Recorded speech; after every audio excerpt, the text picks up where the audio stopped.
how are you? My name's Puss. Once upon a time, my master was very poor. I don't know what to do, Puss. We have no money and no friends. Give me your bag and your boots, and I'll help you win your fortune, I told him. He did as I asked, and wearing the boots to protect me from the brambles and using the bag as a trap, I caught a rabbit. Puss in Boots, ha ha he, funniest sight I ever did see. I found a fancy hat and put it on my head. Then I dashed off to the king's palace and presented him with the rabbit. What a magnificent rabbit, He said, and I replied, "'Tis a gift from my master, the Marquis of Carabas." That was the name I decided to call my master. The next day I caught some partridges and presented them to the king. What plump partridges. "It's a gift from my master, the Marquis of Carabas," I said, and hurried off. Puss in Boots, ha ha ho, cleverest cat I ever did know.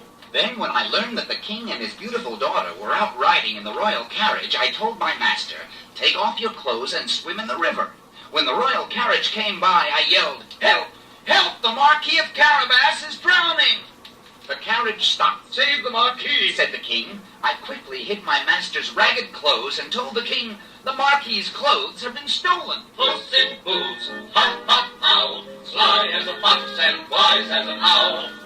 The king told his lackeys, fetch a suit for my wardrobe for the Marquis. and my master was dressed in royal finery. He looked so handsome that the king's daughter fell in love with him. Oh, Father, please let him ride with us. And he did. I ran ahead until I found some farmers working by the road.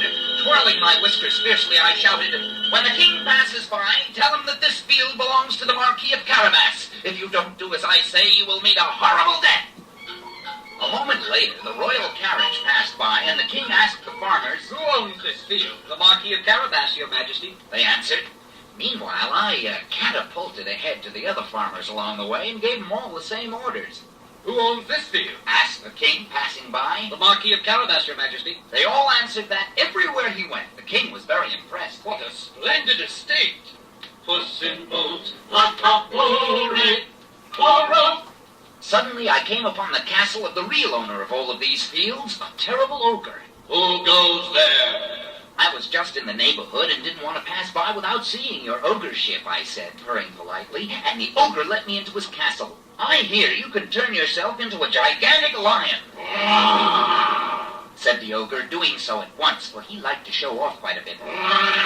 Nothing to it at all. "I hear you can also turn yourself into a teeny mouse," said the ogre, doing so at once. Then with 2 bounds and 3 pounces, I caught him and ate him up. Puss in Boots, ha ha ha, caught an ogre with a flick of his paw.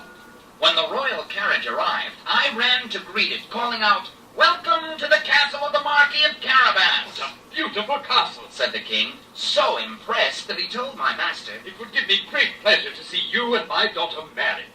They were married. I was given the title Sir Puss in Boots, and I lived cat-nappily ever after. Puss in Boots, ha ha he, was made a nobleman by royal